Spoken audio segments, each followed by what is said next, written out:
Selamat malam pemirsa yang ada di rumah dan dimanapun Anda berada. Bersama saya Iqman yang akan menemani Anda selama 30 menit ke depan dalam acara Sudut Pandang.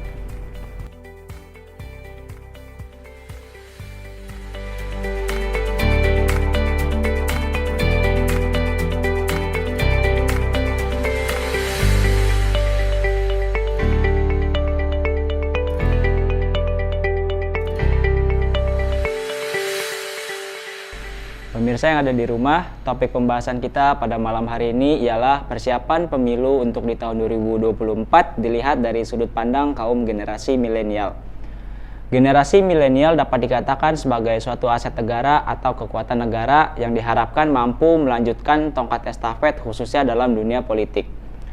Menurut Badan Pusat Statistik (BPS) di tahun 2020, kaum milenial mencapai 69,38 juta jiwa atau sekitar 25,87% dari populasi Indonesia. Sementara generasi Z mencapai 24,93 juta jiwa atau sekitar 27,94% dari total penduduk Indonesia. Dengan jumlah sebesar ini, penting bagi mereka untuk mereka melek, mereka peka keikutsertaan mereka atau partisipasi mereka terhadap pemilihan umum di tahun 2024 nanti. Namun, apakah generasi milenial atau post-milenial sudah mulai menunjukkan kontribusi mereka yang cukup dalam dunia politik? Mari kita diskusikan dengan narasumber terbaik kita pada malam hari ini. Berikut profilnya.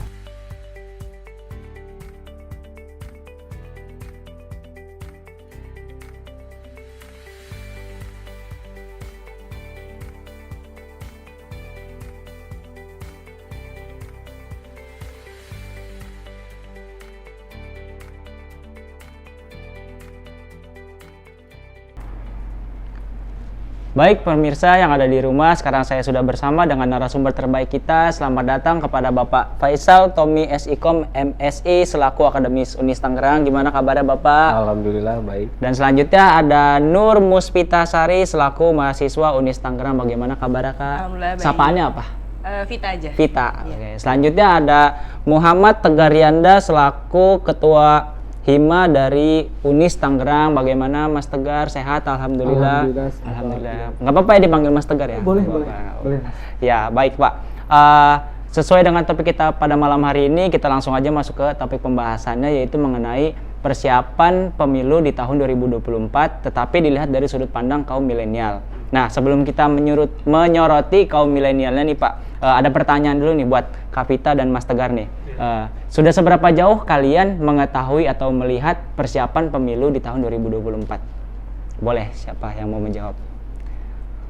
Saya dulu deh ya. Ya, boleh Mas Tegar silakan. Oh, tadi kan kalau misalkan berbicara tentang kaum milenial, mungkin itu ke Kak Vita atau ke Pak Tommy ya.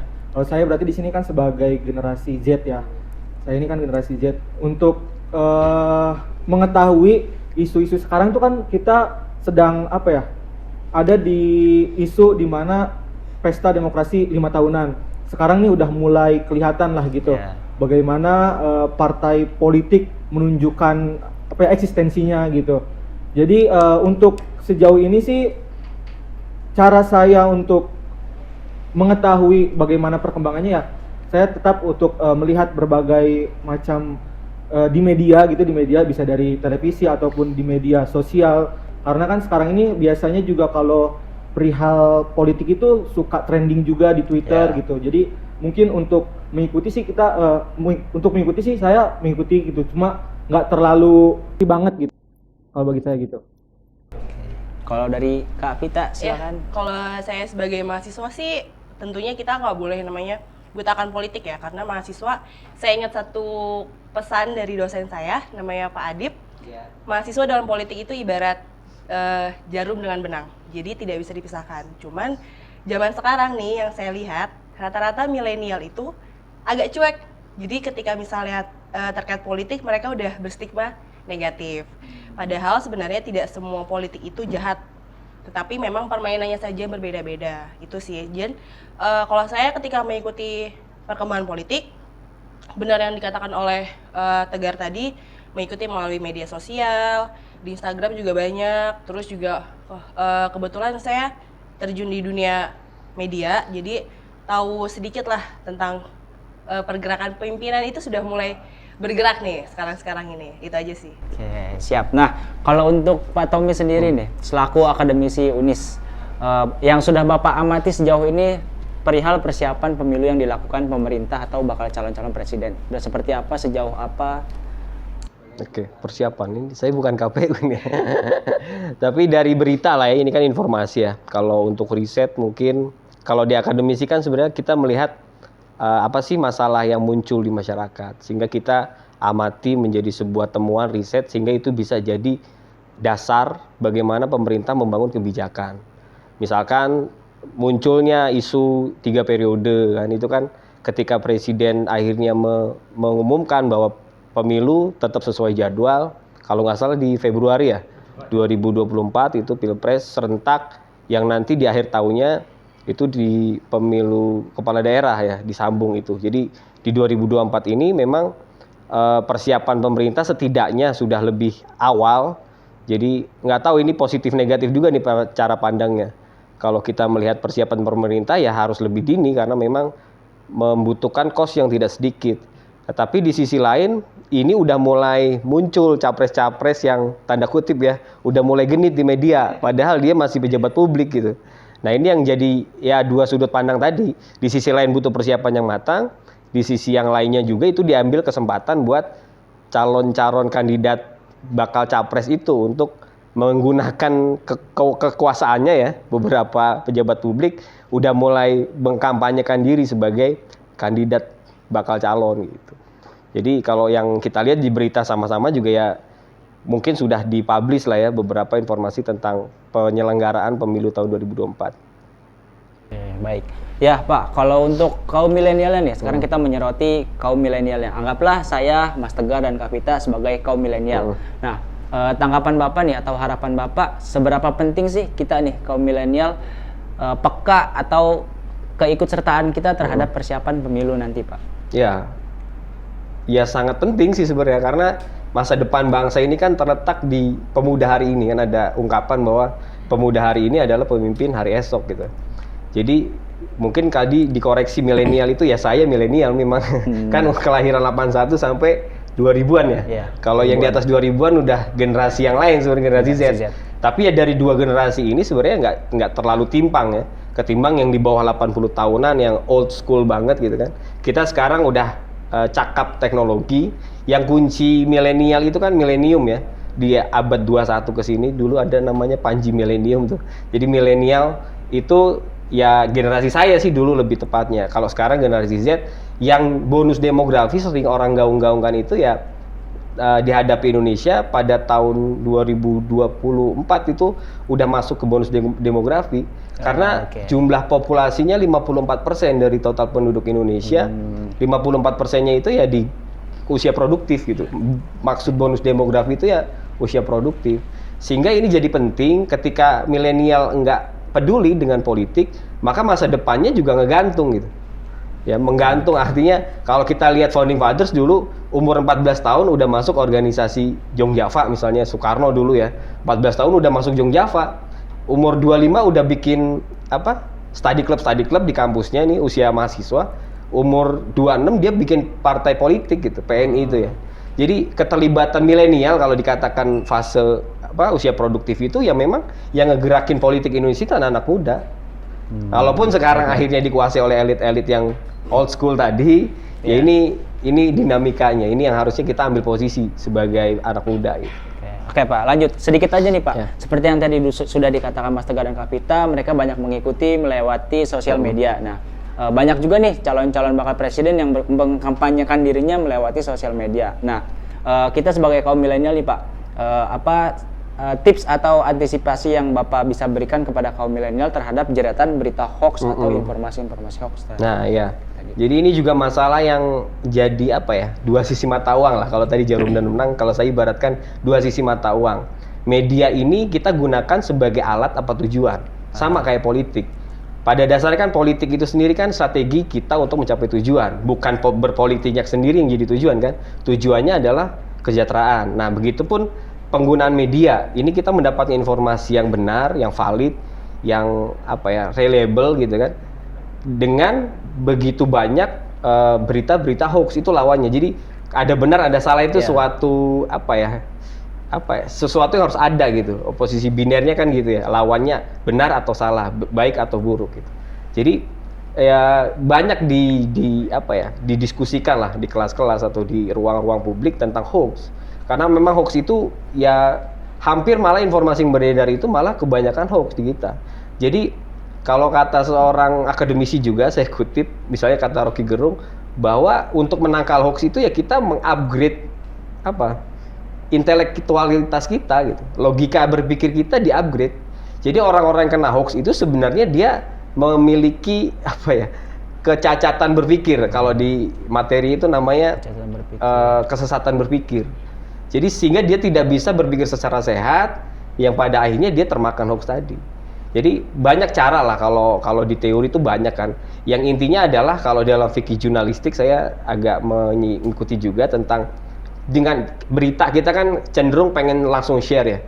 Karena takut ketinggalan gitu, FOMO itu, fear of missing out gitu. Takut ketinggalan yang pada akhirnya itu kita nggak baca. Kita nggak share itu nggak baca kan? Iya, betul. Misalnya ada info apa kita langsung share.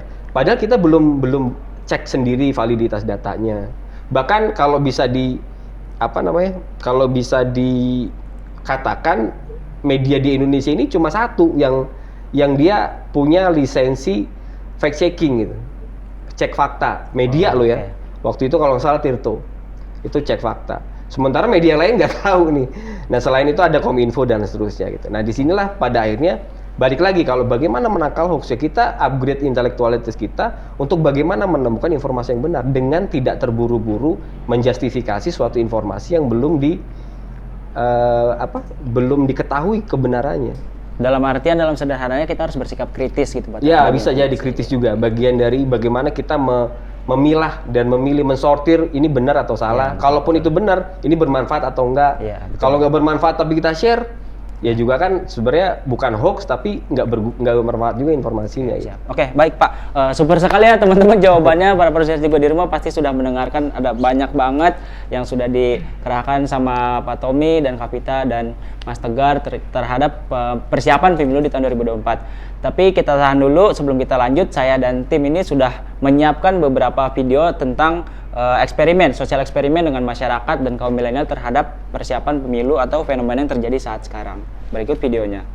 Kalau dari saya pribadi sih sebenarnya sah-sah aja karena kan berbagai macam kontestasi politik tuh butuh eksistensi. Cuma yang disayangkan dari adanya baliho pemilu 2024 yang hari ini marak terjadi, bagi saya kurang etis karena pada beberapa tahun sebelumnya kan kita masih menghadapi bagaimana krisis ekonomi karena adanya pandemi. Menurut saya kurang etis aja gitu ketika beberapa calon presiden gitu sudah menyatakan sikap untuk melaju ke kontestasi politik di 2024. Gitu aja sih. Ya kalau menurut saya sih hal seperti itu jangan dipasang dahulu ya karena juga kan harus ada himbauan dari KPU pusat sendiri maupun daerah seperti itu. Nanti pun waktunya kampanye pasti semua baliho pun akan terpasang dari masing-masing calon. Ya, ya, oke, terima kasih. Kalau perspektif saya ya mengenai perihal itu, menurut saya sih itu sebagai propaganda politik aja gitu kan. Kalau menurut aturan itu kan harusnya belum boleh ya gitu. Belum boleh dipasang gitu kan secara besar-besaran terus setiap daerah ada gitu kan. Ini salah satunya buat memicu propaganda secara politiknya lah gitu yang saya pandang gitu kan. Itu seharusnya setiap partai itu lebih memahami gitu kan. Kalau emang belum boleh ya harusnya tidak boleh memasang sebesar-besar itu di setiap kabupaten ataupun kota di pinggir jalan lah gitu. Ya, itu dia pemirsa tanggapan dari masyarakat dan kaum milenial terhadap fenomena yang terjadi sekarang, terlebih soal pemasangan baliho-baliho. Nah, Pak, Kak, dan Mas, ini pemasangan baliho ini merupakan hal yang identik ya dan sudah lumrah terjadi di mana-mana. Bahkan di pinggir-pinggir jalan, di depan rumah, pemasangan baliho-baliho itu udah banyak banget gitu. Nah, kalau untuk Bapak sendiri nih, tanggapan Bapak mengenai fenomena ini gimana, Pak? Ya, kalau menurut saya sih ya sah-sah aja karena nggak ada larangan nih. Jadi kalau selama nggak ada dilarang, maka itu dibolehkan, kan itu hukum. Tapi yang terkadang ini berlebihan ketika baliho-baliho itu ada di tempat-tempat yang tidak semestinya. Misalnya di pohon, di paku gitu kan. Kalau dalam kajian di kafe itu kan sebenarnya sampah visual. Nah ini kan banyak yang elit-elit kita jadi sampah visual sebenarnya. Dia nggak naruh baliho di tempat yang mungkin seharusnya, tapi banyak di tempat-tempat sembarangan, yang itu menurut kami di kajian desain komunikasi visual juga itu jadi sampah visual, yang itu sebenarnya merugikan masyarakat secara ruang publik ya, public sphere-nya terganggu karena ada sampah-sampah itu. Berarti untuk memasangannya harus butuh perizinan dulu nggak? Iyalah, harus diberi izin. Kalau nggak kan biasanya ditempelin stiker atau apa ya, disegel kalau ini nggak sesuai dengan. Kalau yang di pinggir-pinggir mobil ya, di kaca-kaca mobil gitu Pak, itu kan biasanya suka ada tuh di bis. Ya karena memang sistem politik kita menghendaki itu ya. Jadi untuk jadi seorang pemimpin itu harus dikenal dulu popularitas kan, uji popularitas, elektabilitas, ya salah satu cara yang untuk mendongkrak itu yang melakukan hal itu dengan cara apapun ya, termasuk tadi yang baliho di mobil, bukan baliho lah di mobil apa ya, stiker di mobil.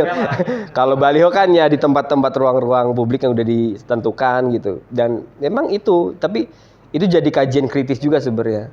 Kok segitunya sih pemimpin kita bukan adu gagasan, tapi adu baliho, banyak-banyakan baliho gitu kan. Ada kepak burung apa gitu kan dan lain-lain, jadi kan ini saya nggak nyebut nama ya. Tapi ya banyak ya bahasa genitnya itu pejabat-pejabat kita, padahal dia masih pejabat publik yang dicantumin pun jabatan publiknya bukan capresnya. Nah ini kadang mendompleng popularitas dari institusi-institusi di mana dia berada gitu. Ini juga sebenarnya butuh kajian lebih lanjut nih tentang itu penting nggak sih baliho-baliho itu gitu. Sementara ya aturannya emang kampanye itu kan ya sebanyak-banyaknya popularitas itu dicapai gitu. Efektif nggak Pak kira-kira? Ya untuk sekarang efektif. Karena itu tadi kalau daya balik lagi ke tingkat pendidikan kita ya, tingkat rata-rata sekolah di kita kan masih rendah. Sehingga orang itu nggak berpikir gagasan, tapi apa yang dia lihat di situ yang dia pilih gitu. Jadi itulah pendekatannya, karena susah kalau yang disasar adalah akademisi, aristokrat misalnya nih, orang-orang terpelajar, itu nggak masuk kalau cuma baliho. Tapi kalau masyarakat tingkat bawah ya secara pendidikan, ya apa yang dia lihat itu yang dia ingat. Ketika dia ingat ya dia milih itu gitu. Itu sih fokusnya. Jadi sederhananya pendekatannya melalui masyarakat dengan cara pemasangan baliho agar masyarakat mudah ternotis dan ya tahu siapa gitu. Kalau dari Kavita dan Mas Tegar gimana tanggapannya? Terkait pemasangan baliho ya? Iya. Efektif sih. Jadi untuk teman-teman juga bisa ngeliat langsung nih siapa sih yang sebenarnya mau memilih gitu. Cuman balik lagi ke mahasiswa ya. Saya berbicara mahasiswa. Menurut saya pribadi, kalau pemasangan baliho menurut saya nggak terlalu ini banget ya. Maksudnya efektif untuk masyarakat yang tadi dibilang Pak Tommy, untuk kalangan bawah efektif. Tapi mungkin untuk kita sebagai mahasiswa mungkin lebih berpikir lagi, si pemimpin ini nanti sudah berbuat apa sih sama kita gitu. Karena yang kita lihat aja sekarang nih banyak pemimpin-pemimpin yang awalnya memang hanya janji ya, seperti itu tidak mustahil gitu, itu memang janji. Sekarang yang kita butuhkan sebagai mahasiswa adalah bukti, bukan hanya sekedar pemasangan baliho yang gede banget mukanya, itu kita nggak butuh. Tapi yang kita butuh adalah bagaimana pemimpin ini membawa negara kita maju ke depannya, bagaimana pemimpin ini berkontribusi sama masyarakat, karena memang amanahnya mereka seperti itu kan. Dan kita juga mahasiswa yang saya rasa lebih harus selektif ya dalam memilih pemimpin. Jadi jangan cuma sekedar dia pamor di televisi, dia pamor di mana-mana, tetapi ternyata hanya di awal saja tapi ke akhirnya tidak, ya percuma gitu aja. Mas Tegar, singkat saja Mas Tegar. Iya. Karena sudah disampaikan semua ya. Menurut saya juga sebenarnya kan tadi udah disoroti sama Pak Tommy, sah-sah saja gitu. Tapi bagi saya sih kalau misalkan baliho ini mungkin untuk kalangan saya gitu, baliho ini ya kita tidak terlalu melihat ke balihonya gitu. Karena untuk mengenal mereka mungkin lebih ke media sosial yang mungkin yang ada di gadget gitu. Karena jarang sekali kita melihat apa sih gini baliho, ya udah gitu. Untuk mengenal dia, mengenal si sosok pejabat ini ya kita bisa cari lewat berbagai sumber, lewat berbagai media gitu. Jadi kayak bagi kalangan saya mungkin baliho ini ya dirasa kurang tepat. Tadi kata Pak Tommy, mungkin baliho ini bisa saja tertujunya sangat efektif ketika memang tadi buat masyarakat yang memang kurang melek dengan digital gitu. Jadi dia bisa tahu, dan tapi mungkin efeknya ya kurang juga tuh, dia nggak tahu lanjutannya seperti apa nih pejabat ini gitu, ada bukti nyatanya seperti apa gitu. Baik, kita tahan dulu sebelum kita lanjut. Buat para pemirsa yang ada di rumah ingin mengajukan pertanyaan perihal topik kita pada malam hari ini, boleh langsung ajukan saja di akun Twitter media kami. Jadi pembahasan ini bakal kita lanjut dan pertanyaan dari Twitter bakal dijawab ke 3 narasumber kita. Jangan kemana-mana, tetap saksikan Sudut Pandang setelah jeda pariwara berikut. Ya, itu dia pemirsa tanggapan dari masyarakat dan kaum milenial terhadap fenomena yang terjadi sekarang, terlebih soal pemasangan baliho-baliho. Nah, Pak, Kak, dan Mas, ini pemasangan baliho ini merupakan hal yang identik ya, dan sudah lumrah terjadi di mana-mana. Bahkan di pinggir-pinggir jalan, di depan rumah, pemasangan baliho-baliho itu udah banyak banget gitu. Nah, kalau untuk Bapak sendiri nih, tanggapan Bapak mengenai fenomena ini gimana, Pak? Ya, kalau menurut saya sih ya sah-sah aja karena nggak ada larangan nih. Jadi kalau selama nggak ada dilarang, maka itu dibolehkan, kan itu hukum. Tapi yang terkadang ini berlebihan ketika baliho-baliho itu ada di tempat-tempat yang tidak semestinya. Misalnya di pohon, di paku gitu kan. Kalau dalam kajian di kafe itu kan sebenarnya sampah visual. Nah ini kan banyak yang elit-elit kita jadi sampah visual sebenarnya.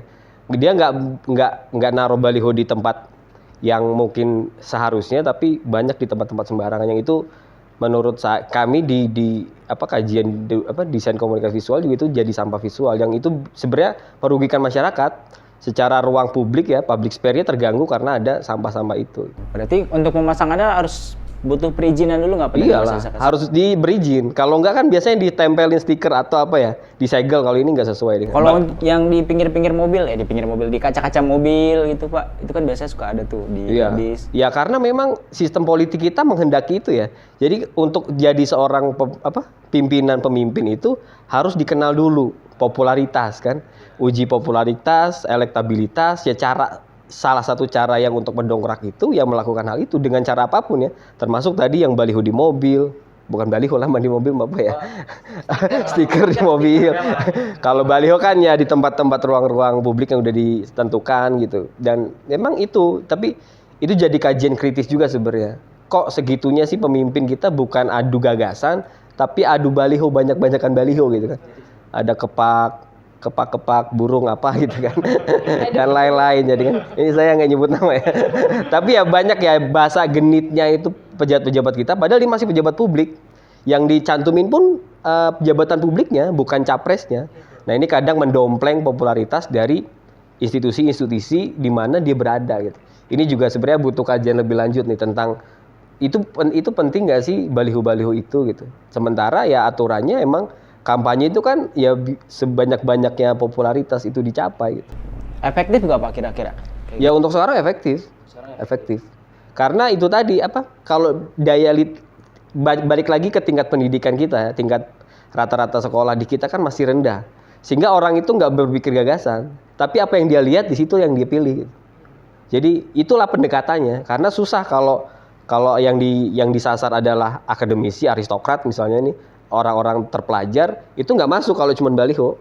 Tapi kalau masyarakat tingkat bawah ya secara pendidikan, ya apa yang dia lihat itu yang dia ingat.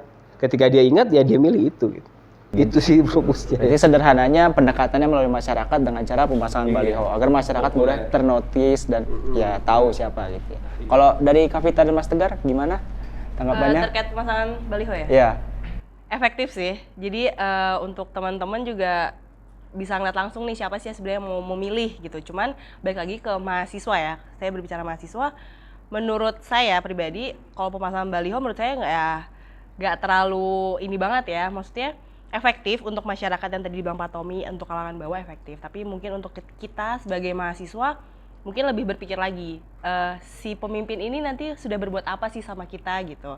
Karena yang kita lihat aja sekarang nih banyak pemimpin-pemimpin yang awalnya memang hanya janji ya, seperti itu tidak mustahil gitu, itu memang janji. Sekarang yang kita butuhkan sebagai mahasiswa adalah bukti, bukan hanya sekedar pemasangan baliho yang gede banget mukanya, itu kita nggak butuh. Tapi yang kita butuh adalah bagaimana pemimpin ini membawa negara kita maju ke depannya, bagaimana pemimpin ini berkontribusi sama masyarakat, karena memang amanahnya mereka seperti itu kan. Dan kita juga mahasiswa yang saya rasa lebih harus selektif ya dalam memilih pemimpin. Jadi jangan cuma sekedar dia pamor di televisi, dia pamor di mana-mana, tetapi ternyata hanya di awal saja tapi ke akhirnya tidak, ya percuma gitu aja. Mas Tegar, singkat saja Mas Tegar. Iya. Karena sudah disampaikan semua ya. Menurut saya juga sebenarnya kan tadi udah disoroti sama Pak Tommy, sah-sah saja gitu. Tapi bagi saya sih kalau misalkan baliho ini mungkin untuk kalangan saya gitu, baliho ini ya kita tidak terlalu melihat ke balihonya gitu. Karena untuk mengenal mereka mungkin lebih ke media sosial yang mungkin yang ada di gadget gitu. Karena jarang sekali kita melihat apa sih gini baliho, ya udah gitu. Untuk mengenal dia, mengenal si sosok pejabat ini ya kita bisa cari lewat berbagai sumber, lewat berbagai media gitu. Jadi kayak bagi kalangan saya mungkin baliho ini ya dirasa kurang tepat. Tadi kata Pak Tommy, mungkin baliho ini bisa saja tertujunya sangat efektif ketika memang tadi buat masyarakat yang memang kurang melek dengan digital gitu. Jadi dia bisa tahu, dan tapi mungkin efeknya ya kurang juga tuh, dia nggak tahu lanjutannya seperti apa nih pejabat ini gitu, ada bukti nyatanya seperti apa gitu. Baik, kita tahan dulu sebelum kita lanjut. Buat para pemirsa yang ada di rumah ingin mengajukan pertanyaan perihal topik kita pada malam hari ini, boleh langsung ajukan saja di akun Twitter media kami. Jadi pembahasan ini bakal kita lanjut dan pertanyaan dari Twitter bakal dijawab ke 3 narasumber kita. Jangan kemana-mana, tetap saksikan Sudut Pandang setelah jeda pariwara berikut.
Ya, para pemirsa, terima kasih yang masih setia menemani acara Sudut Pandang. Seperti janji saya di segmen sebelumnya, yaitu sekarang saya akan membacakan pertanyaan-pertanyaan yang masuk ke Twitter kami dan akan dijawab oleh salah satu narasumber kami atau ketiga dari narasumber kami. Langsung aja nih, Pak, Kak, dan Mas. Pertanyaan pertama ini datang dari @budi_santoso. Pertanyaannya adalah, boleh nggak sih saya pasang wajah saya sendiri di baliho-baliho seperti bakal calon presiden? Gitu. Jadi pertanyaannya terserah siapa yang mau jawab. Mungkin dari Pak Tommy deh. Pak Tommy kan mungkin yang lebih mengerti undang-undangnya atau aturan-aturannya gitu. Iya. Ya boleh-boleh aja. Ya kan dia bayar sendiri ya. Dulu pernah ingat nggak ada satu YouTuber apa selebgram gitu, Arif Muhammad ya. Itu pasang saya siap jadi presiden apa gitu ya. Nomor 1. Ya boleh-boleh aja. Tapi kan itu fungsinya buat yang lain gitu. Gimik kalau dia punya usaha yang lain gitu. Jadi itu juga ngedompleng event pilpres ya, yang bahkan Raffi Ahmad pun dicalonin dari salah satu partai gitu kan. Itu buat ngedompleng. Kalau dulu kita ada PKS, sebutin partai nggak apa-apa ya. Misalnya Rhoma Irama dicalonkan oleh salah satu partai ya buat ngedongkrak popularitas partainya. Padahal ujungnya dia nggak dicalonin juga gitu. Jadi kalau tadi bicara boleh ya boleh-boleh aja kalau punya duit. Nggak murah loh sebenarnya. Dalam 1 bulan itu mungkin bisa beli mobil mewah gitu kan. Sah-sah aja, nggak masalah. Nggak ada aturan yang mengatur. Masang balihonya kan, bukan sebagai capres. Oh, kalau sebagai capres nggak boleh deh? Iya nggak boleh kan, capres mah harus keputusan KPU kan. Iya betul. Tapi kalau memasang baliho untuk kepentingan kayak gimmick tadi, siap jadi nomor 1, ya kan bebas aja. Bukan sebagai Presiden Republik Indonesia atau Wakil Presiden Indonesia gitu. Baik. Kalau dari Kavita, Mas Tegar? Boleh bebas kalau misalnya benar, kalau mereka punya duit ya silakan gitu, atau mau bikin prank-prank buat pacarnya silakan, karena banyak juga kan yang di aplikasi TikTok juga pasang-pasang baliho untuk teman-temannya juga sah aja sih. selagi tidak merugikan masyarakat mah nggak apa-apa. Mas Tegar? Itu tadi sudah terjawab semua memang Terjawab itu. semua ya. Mungkin Mas Tegar ingin menyimpulkan boleh memasang asalkan untuk kepentingan pribadi, untuk gimmick, untuk Iya, seperti itu. Asal yang penting lu punya duit aja. Udah gitu. Emang kayak gitu kan. Iya. Baik. Terima kasih. Dah, pertanyaan yang kedua. Datang dari @randy037. Pertanyaannya nih diajukan untuk Bapak Tommy. Pak Tommy lagi nih. Gimana cara yang tepat untuk mengajak kaum milenial menggunakan hak suaranya? Mengajak gitu, partisipasinya ya. Ya sebenarnya kan kaum milenial sekarang kan tadi jumlahnya besar. Terus melek medianya ya, tingkat literasi medianya, bukan literasi lah apa ya, partisipasi untuk penggunaan gadget itu besar sekali, bahkan ada angka di 88%. Dari 100% milenial itu 88%-nya aktif di media sosial. Tapi ada yang masih agak kekurangannya kan, itu kelebihannya. Kekurangannya bahwa mereka nggak cukup punya gagasan kuat untuk menganalisa mana yang menurut mereka ini bakal jadi lebih baik ke depannya. Jadi hanya ikut-ikutan aja gitu, ikut rame kayak tadi FOMO, semuanya rame gitu kan. Nah sebenarnya ini yang jadi masalah karena generasi milenial Y maupun Z itu masih tidak kuat dalam analisis politik. Jadi masih terjebak pada narasi-narasi yang gede gitu. Oh si ini tuh ini kayak dulu lah misalnya ada capres merakyat sekali. Ya udah karena digaungkan di media itu merakyat baik, jadilah dia capres. Gitu. Sementara yang beneran punya gagasan itu tersisih karena dia nggak populer, nggak banyak gimmick di media yang akhirnya dia tergerus popularitasnya gitu. Jadi untuk mendongkrak partisipasi milenial sebenarnya gampang, banyak iklan aja di medsos ya. Jadi karena yang dipegang hampir 24 jam ya medsos. Kalau baliho sebenarnya kalau untuk milenial ya tadi kurang efektif. Tapi untuk milenial kan ya ada juga milenial itu jangan ngebandingin kita ya. Banyak kok milenial nggak kuliah di perguruan tinggi gitu kan. Banyak yang di jalanan yang dia nggak ngerti juga analisa politik. Jadi lebih ke mayoritasnya itu ya ikut-ikutan gitu. Ya, baik.